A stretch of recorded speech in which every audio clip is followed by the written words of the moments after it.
Hello viewers, कैसे हैं आप सब। उम्मीद करता हूं कि आप सब बिल्कुल ठीक होंगे।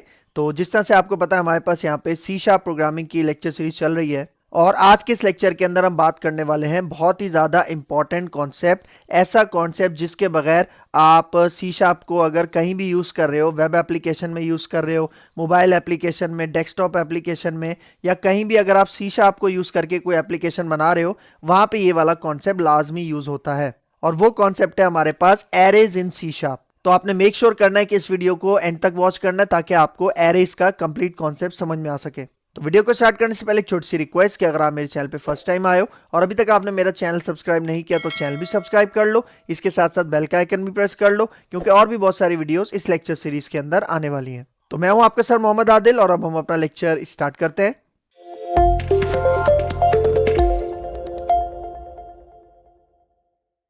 अच्छा बेटा, अब हमारे पास कॉन्सेप्ट है सी शार्प के अंदर बहुत ही ज्यादा इंपॉर्टेंट कॉन्सेप्ट, एरेस। ठीक है, एरेस का कॉन्सेप्ट नाम आपने सुना होगा। ठीक है, अगर आप पहले कोई प्रोग्रामिंग लैंग्वेज पढ़ के आए हैं। ठीक है, मतलब बहुत ज्यादा इंपॉर्टेंट कॉन्सेप्ट है एरेस। ठीक है, किसी भी प्रोग्रामिंग लैंग्वेज को पिक कर लो आप। ठीक है, एरेस का कॉन्सेप्ट बहुत ज्यादा इंपॉर्टेंट होता है। ठीक है, मतलब इसके बगैर अगर आपको ये कॉन्सेप्ट क्लियर नहीं है, आप अच्छे प्रोग्रामर कभी नहीं बन सकते। ठीक है, तो बहुत गौर से इस लेक्चर को आपने सुनना है। ठीक है, तो सबसे पहले एरेस की डेफिनेशन देखते हैं। पहला पॉइंट क्या कह रहा है, an array is a collection of elements.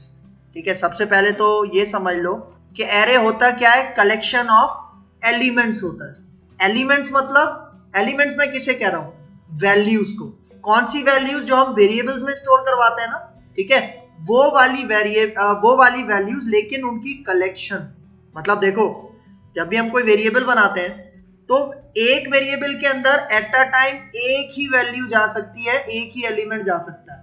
सही है, लेकिन अगर मुझे कोई ऐसा वेरिएबल बनाना है जिसके अंदर मुझे कलेक्शन ऑफ एलिमेंट्स भेजने हैं, कलेक्शन ऑफ वैल्यूज भेजनी है, तब मैं कॉन्सेप्ट यूज करता हूं एरे का। ठीक है, क्योंकि देखो होता क्या है, मैं यहाँ पे विजुअल स्टूडियो पे आया हूं, मैं एक वेरिएबल बनाता हूं इंटीजर टाइप का ए, लेकिन अब मैं कह रहा हूं कि भाई ये जो ए का वेरिएबल है ना, मुझे इसमें 10 भी स्टोर करवाना है, 20 भी स्टोर करवाना है।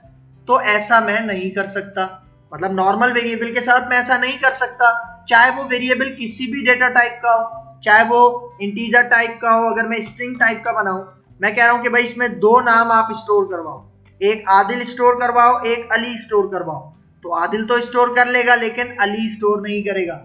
ठीक है, क्योंकि एट अ टाइम एक ही वैल्यू, एक ही एलिमेंट हम एक वेरिएबल में स्टोर कर सकते हैं। इसका मतलब हमारे पास प्रोग्रामिंग में बहुत सारी ऐसी रिक्वायरमेंट्स आती हैं जहां पे हमें मल्टीपल वैल्यूज, मल्टीपल एलिमेंट्स एक जगह पे स्टोर करने होते हैं, एक वेरिएबल में स्टोर करने होते हैं। मतलब मैं एरे किसे कह रहा हूं, ऐसा वेरिएबल जिसके अंदर मल्टीपल वैल्यूज हो, कलेक्शन ऑफ एलिमेंट्स हो, कलेक्शन ऑफ वैल्यूज हो, उसको मैं क्या कह रहा हूं, एक एरे कह रहा हूं। ठीक है, तो यहां पे देखो।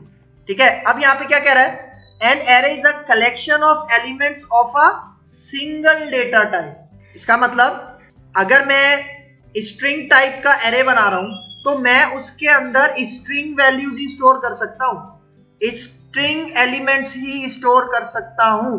मतलब मैंने बनाया स्ट्रिंग का एरे, लेकिन मैं चाह रहा हूं कि भाई उसमें मैं इंटीजर भी स्टोर करवा लूं, फ्लोट वैल्यू भी स्टोर करवा लूं, तो ऐसा पॉसिबल नहीं है सी शार्प के एरेज में।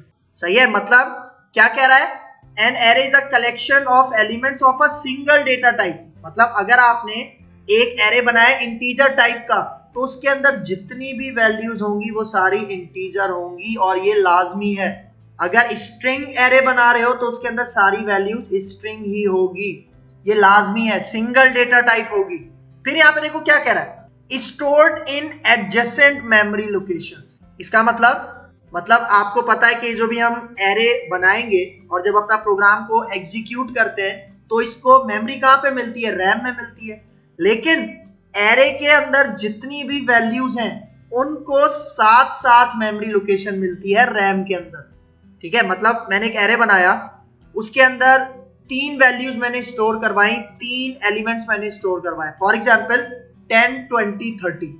सही है, इन 3 एलिमेंट्स का मैंने एक एरे बनाया, तो वो जो 10, 20, 30 होंगे ना, वो साथ साथ होंगे हमारी मेमोरी के अंदर, हमारी रैम के अंदर। एडजेसेंट का मतलब साथ साथ।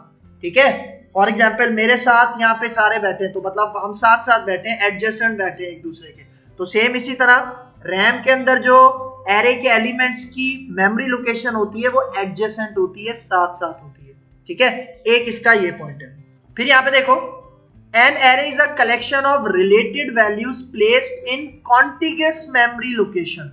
अब देखो एडजेसेंट और कंटिगस मतलब एक ही मतलब है, ठीक है, मतलब साथ साथ या कंटिन्यूस। मतलब ऐसा नहीं होगा कि जिस तरह मैंने बताया 10, 20, 30 का मैंने एक एरे बनाया, पहले 10 आ गया, उसके बीच में कोई और मेमोरी आ गई, ऐसा नहीं होगा। मतलब वो एडजेसेंट होंगे, साथ साथ होंगे, कॉन्टिगस होंगे, ठीक है। तो यहाँ पे यही कह रहा है is a collection of related values, मतलब जितनी भी वैल्यूज होंगी वो आपस में रिलेट करती हैं। फॉर एग्जाम्पल मैंने एक एरे बनाया एज का, स्टूडेंट्स की एज का मैंने एक एरे बनाया, तो उन सब में एज ही होंगी, इसके अलावा और कुछ नहीं होगा, ठीक है। ये कॉन्सेप्ट है रिलेटेड वैल्यूज का। तो यहाँ पे यही कह रहा है is a collection of related values placed in contiguous memory location and these values are referenced using a common array name. इसका मतलब कि वो जो तीन वैल्यूज मैंने स्टोर करवाई है ना, उन तीनों का कोई एक नाम होगा, ठीक है। जिस तरह मैंने एक एरे बनाया, उसके अंदर वैल्यू क्या स्टोर की 10, 20, 30, और उस एरे का नाम क्या रख दिया मैंने, फॉर एग्जांपल माय नंबर्स। इसका मतलब वो जो 10 वैल्यू है वो भी माय नंबर्स एरे की है, 20 वैल्यू है वो भी माय नंबर्स एरे की है, 30 वैल्यू है वो भी माय नंबर्स एरे की है, ठीक है। जिस तरह फादर होता है ना, उसके 3 बच्चे हैं, ठीक है, तो मतलब उनको पहचाना किससे जाता है, उनके बाप के नाम से। सेम उसी तरह का कॉन्सेप्ट यहाँ पे, मतलब जितने भी आप एलिमेंट्स दे दो उन सब का एक कॉमन एरे नेम होगा जिससे हम उनको एक्सेस करेंगे, रिट्रीव करेंगे, ठीक है। एक ये पॉइंट है। फिर यहाँ पे देखो simplifies the task of maintaining these values. अब एरेस पता क्या करता है, एरेस के अंदर जो भी हम डेटा स्टोर करते हैं ना, मल्टीपल वैल्यूज स्टोर कर सकते हैं, तो उनको मेंटेन करना बहुत आसान होता है, उनको गेट करना बहुत आसान होता है, उनको रिट्रीव करना बहुत ज्यादा आसान होता है, ठीक है। इसलिए हम एरेस का कॉन्सेप्ट यूज करते हैं। An array always store values of a single data type. वही बात आ गई, मतलब इंटीजर है तो उसके अंदर सारी वैल्यूज इंटीजर टाइप की स्टोर होंगी। ये नहीं कि आपने जब एरे बनाया उसकी डेटा टाइप इंटीजर रखी लेकिन आप उसके अंदर स्ट्रिंग वैल्यू भी दे रहे हो, तो ऐसा पॉसिबल नहीं है। फिर each value is referred to as an element, मतलब मैंने क्या बताया, कलेक्शन ऑफ वैल्यूज स्टोर करवाते हैं ना एरे में, कलेक्शन ऑफ एलिमेंट्स स्टोर करवाते हैं, तो वो जितनी भी वैल्यूज आप स्टोर करवाओगे, एक वैल्यू को आप क्या कहोगे, एलिमेंट। अच्छा ठीक है, बाकी थ्योरी के ऊपर आने से पहले, ठीक है, मैं आपको पहले इसका प्रैक्टिकल वर्क सिखा देता हूँ, ठीक है। मतलब कि एरेस को डिक्लेयर कैसे करते हैं, साइंटेक्टिकली इसकी क्या चीजें होती हैं जो हम साइंटेक्स में यूज करते हैं, ठीक है। तो मैं आ जाता हूँ यहाँ पे अपने विजुअल स्टूडियो में, ठीक है। सबसे पहले हम एक एरे डिक्लेयर करते हैं इंटीजर टाइप का, ठीक है। अब देखो एरे को डिक्लेयर करने के कुछ तरीके हैं, ठीक है, कुछ वेज हैं, ठीक है। आपको जो वे इजी लगे वो आप पिक कर सकते हो, ठीक है। पहले मैं आपको एक पहला तरीका बताता हूँ। सबसे पहले क्या करना है, आपने डेटा टाइप, ठीक है, जिस टाइप का आप एरे बना रहे हो, ठीक है, सिंगल डेटा टाइप, सही है। उसके बाद आपने एरे की एक निशानी होती है ये, ठीक है, एक सिंबल यूज करते हैं हम, ये डबल स्क्वायर ब्रैकेट्स, ठीक है। और फिर उसके बाद एरे का नाम आता है, ठीक है। फॉर एग्जांपल मैं यहाँ पे कहता हूँ माय एरे, ये इसका क्या हो गया, नाम हो गया। फिर इज इक्वल टू का सिंबल, और फिर हम यूज करते हैं कीवर्ड जिसको हम कहते हैं न्यू। ये जो न्यू कीवर्ड है ना, ये समझ लो ये मेमोरी दिलाता है किस एरे को, माय एरे को, कहां पे, रैम के अंदर, सही है। फिर यहाँ पे दोबारा डेटा टाइप आएगी और फिर आएगा उस एरे का साइज। मतलब मैंने क्या बताया, एरे के अंदर हम मल्टीपल वैल्यूज स्टोर कर सकते हैं ना, कलेक्शन ऑफ एलिमेंट स्टोर कर सकते हैं, तो वो कलेक्शन ऑफ एलिमेंट्स जो होंगे वो कितने होंगे, उसकी लेंथ कितनी होगी, साइज कितना होगा।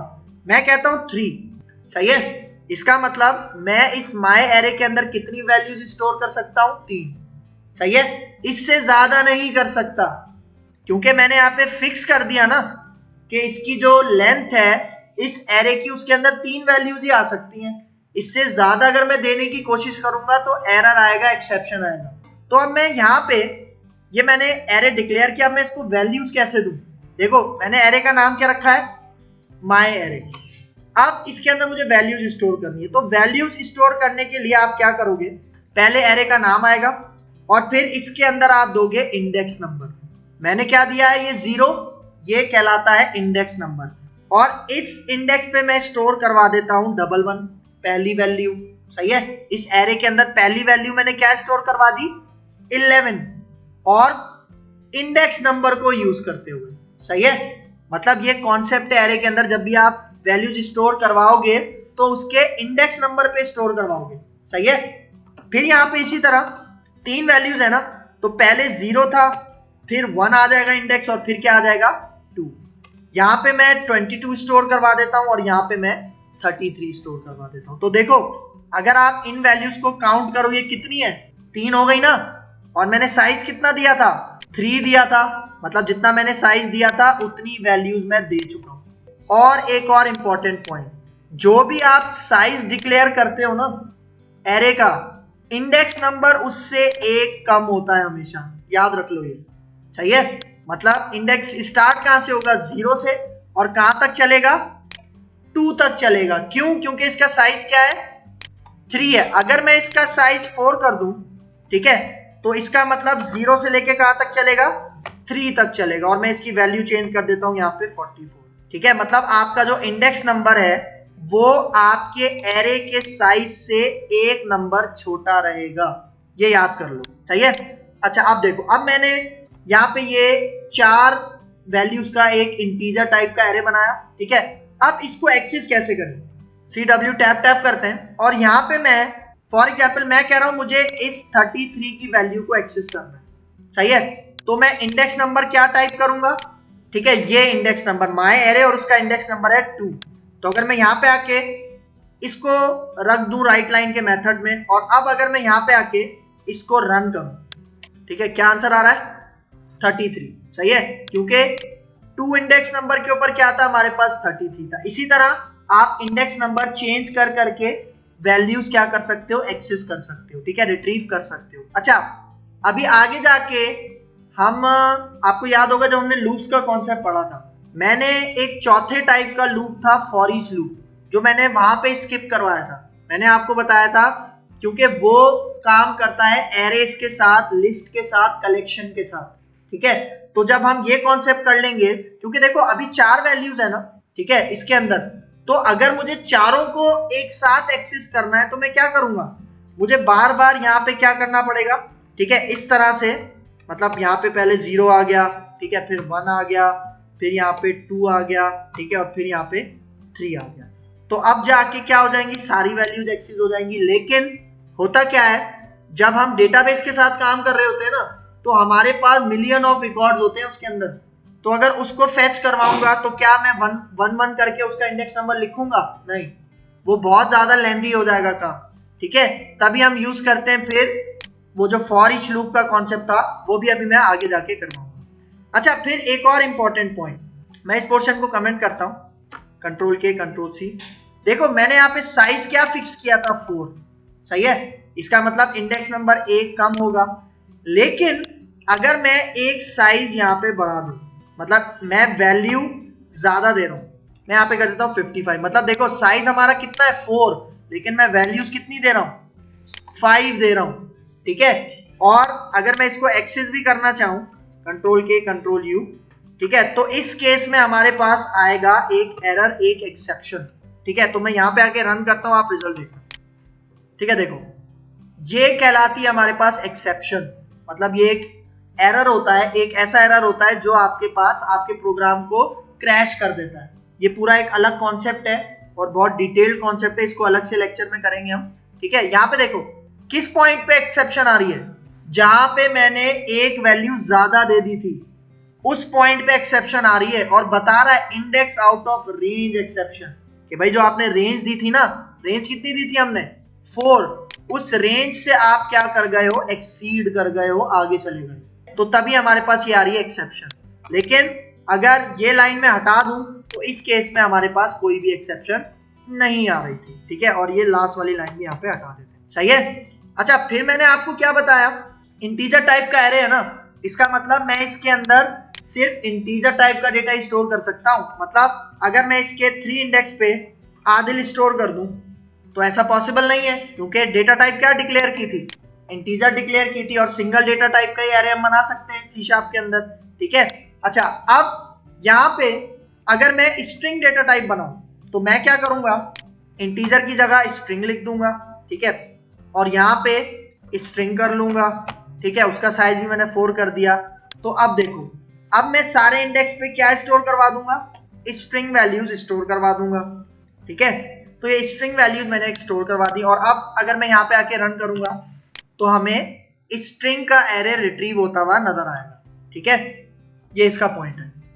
अच्छा, अब देखो, ये जो मैंने आपको एरे डिक्लेयर करने का कॉन्सेप्ट बताया, ये पहला तरीका, कुछ और तरीके भी हैं, ठीक है। देखो मैं यहाँ पे आता हूँ, इसको कमेंट करता हूँ, कंट्रोल के कंट्रोल सी। अब देखो एक और तरीका है आपके पास, वो क्या है, यहाँ पे मैं ये कोड कॉपी करता हूँ और यहाँ पे अब मैं स्ट्रिंग टाइप का एरे बना रहा हूँ, लेकिन मैं उसके अंदर साइज स्पेसिफाई नहीं कर रहा। क्या नहीं कर रहा, साइज स्पेसिफाई नहीं कर रहा। मैं क्या कर रहा हूँ, इसके बाद कर्ली ब्रैकेट ओपन कर रहा हूँ, सही है, और मैं इसके अंदर कह देता हूँ कि भाई स्ट्रिंग टाइप का एरे है ना, तो यहाँ पे कुछ नेम्स स्टोर हो जाए, ठीक है। ये हो गया आपके पास दूसरी टाइप, दूसरा तरीका हो गया एरे को डिक्लेयर करने का, ठीक है। तो अगर आप यहाँ पे देखो, मैंने क्या किया है, मैंने सेम उसी तरह से डिक्लेरेशन किया जिस तरह से मैं साइज स्पेसिफाई कर रहा था, लेकिन मैंने अब चेंज क्या किया है, मैंने साइज इसके अंदर से हटा दिया है, मैंने कर्ली ब्रैकेट ओपन किया है और उसके अंदर सारी वैल्यूज मैंने स्टोर कर दी है। लेकिन अब इस एरे का साइज क्या है ये पता कैसे चलेगा, कितनी वैल्यूज दी है मैंने, 3, इसका मतलब इसका साइज कितना हो गया, 3। एक ये भी तरीका है आपके पास। अच्छा, फिर एक और भी शॉर्ट तरीका है, सही है। आप क्या करो, मैं इसको कमेंट करता हूं, कंट्रोल के कंट्रोल सी, इसी लाइन को कॉपी करते हैं नीचे और इस लाइन को मैं करता हूं कमेंट, कंट्रोल के कंट्रोल यू, अनकमेंट करते हैं और देखो अब आप ये हटा दो, ठीक है।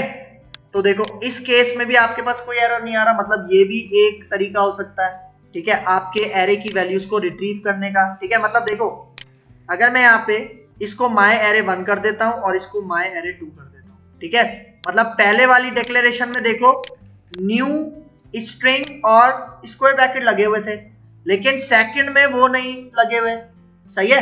मतलब ये कुछ तरीके हैं, मतलब एक तरीका ये है, फिर एक तरीका ये है और फिर एक तरीका आपके पास ये है। सबसे शॉर्ट तरीका अगर देखा जाए तो कौन सा है, ये सेकंड वाला, एरे को बनाने का, ठीक है। तो अगर मैं इसको रिट्रीव करूं यहाँ पे, ठीक है, ये जो हमने कोड लिखा हुआ था इसको कॉपी करते हैं, ठीक है, 3 वैल्यूज है ना, तो 0 से लेके कहां तक इंडेक्स चलेगा, 2 तक, ठीक है। और इसको यहाँ पे आके हम अनकमेंट करते हैं, कंट्रोल के कंट्रोल यू, और पहले अभी मैं डेटा गेट करता हूं माय एरे 1 से, मतलब माय एरे 1 का तीनों डेटा मैं यहाँ पे रिट्रीव कर रहा हूँ और यहाँ पे आके हम स्टार्ट के ऊपर क्लिक करते हैं। देखो तीनों डेटा रिट्रीव हो रहे हैं।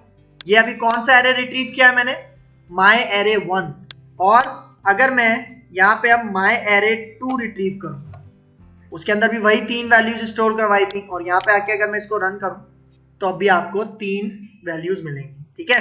मतलब आप किसी भी डेटा टाइप का डेटा हो, हमने अभी इंटीजर और स्ट्रिंग देखा है ना, आप फ्लोट भी बना सकते हो, डबल और जितने भी डेटा टाइप्स हैं उन सबको आप एरे बना सकते हो इस तरह से, ठीक है। इसका एक आपके पास ये पॉइंट है। अच्छा, अब आते हैं इसकी थ्योरी की तरफ। अब यहाँ पे इसका थर्ड पॉइंट देखो, थर्ड पॉइंट में क्या कह रहा है, these elements are exist using subscripts और इंडेक्स नंबर। देखो एलिमेंट्स किसे कह रहा है, जो उस एरे की वैल्यूज हैं उनको आप एक्सेस कैसे कर सकते हो, गेट कैसे कर सकते हो, रिट्रीव कैसे कर सकते हो, उनके सबस्क्रिप्ट्स या इंडेक्स नंबर।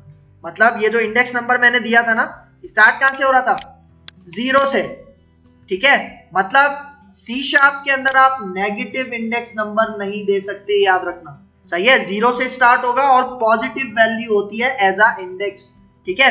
तो देखो इंडेक्स को 2 नाम कह रहा है, मतलब आप इंडेक्स नंबर्स भी कह सकते हो या सबस्क्रिप्ट भी कह सकते हो, ठीक है, ये दोनों एक ही चीज के नाम है। तो यहाँ पे यही कह रहा है, दीज एलिमेंट्स आर एक्सिस्ट, इन वैल्यूज को आप एक्सेस कैसे कर सकते हो, इंडेक्स नंबर या सबस्क्रिप्ट के थ्रू, that determine the position of the element in the array list. ये जो इंडेक्स नंबर है ये क्या चीज डिटरमाइन करते हैं कि उस वैल्यू की पोजीशन क्या है आपके एरे के अंदर। मतलब 1 अगर मैं एक्सेस करूंगा तो मुझे क्या मिलेगा, अली मिलेगा, 2 एक्सेस करूंगा तो मुझे पता है उसामा मिलेगा, ठीक है, ये इसका पॉइंट है। फिर यहाँ पे देखो C# support zero based index values in an array, ठीक है। जीरो बेस का मतलब कहां से स्टार्ट होता है हमारा इंडेक्स नंबर, 0 से स्टार्ट होता है और हमेशा हमारे एरे की लेंथ से 1 नंबर कम होता है, ये याद रख लो।